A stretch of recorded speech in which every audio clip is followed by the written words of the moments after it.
Biktima ng ayuda scam si Myla. Ikinwento niya sa pagdinig ng Senate Committee on Public Order and Dangerous Drugs kung paano siyang kinupitan ng mga mismong tauhan umano ng munisipyo ng bayan ng Carmen sa Davao del Norte.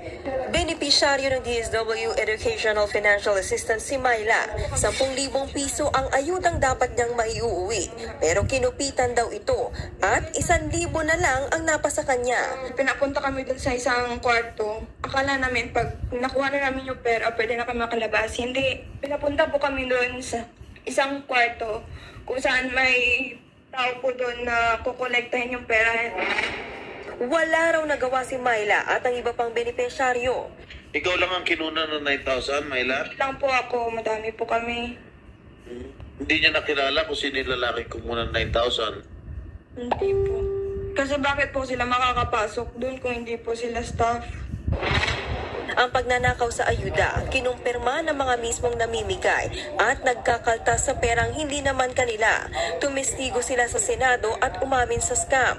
Kada araw, umaabot sa 190,000 pesos ang kinakaltas nila sa pera ng mga benepisyaryo ng DSWD at DOLE. Pagbubulgar ng mga testigo, staff umano ni Davao del Norte Vice Governor Oyo Uy ang nagtutos sa kanilang mangupit. May mga pagkakataong namimeke pangaraw sila ng ID para i-claim ang mga ayudang hindi pa nakukuha. Ang bagong scheme ni Ma'am, photos din po yun daw ni Sir Oyo, galing to kay Ma'am Fair. Sabi ni Ma'am Fair sa amin na kami na po yung mag-claim. May mga ID ako na yung isang mukha ako pero iba-ibang pangalan po. 2021 pa rin nila ginagawa ang ayuda scam. Pinabulaan na naman yan ni Vice Governor Uy. He is not part of my staff. I-deny mo talaga, syempre. I forgot already his name. So I will just take note and I will make a separate investigation. But as to the allegations with regards to the, when was that? 2020-21? Again, I reiterate, I'm not yet a public official at the time. Dumistansya rin ng DSWD at giniit na wala silang tauang kasama sa pagbibigay ng educational financial assistance.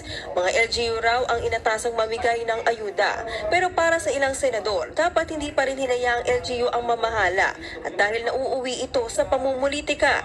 Tingin naman ni Senator Coco Pimentel, baka mas malalim pa ito sa politika, lalo't programa na ng gobyerno ang ginagamit pang scam. Beyond Davao del Norte politics. Hindi na para sa akin, hindi ito about Davao del Norte politics. Kailangan malaman na natin yung sindikatong operating behind this. Iimbitahan sa susunod na pagdinig ang ilang pang opisyal ng munisipyo na may alam din daw sa ayuda scam. Nagbabalita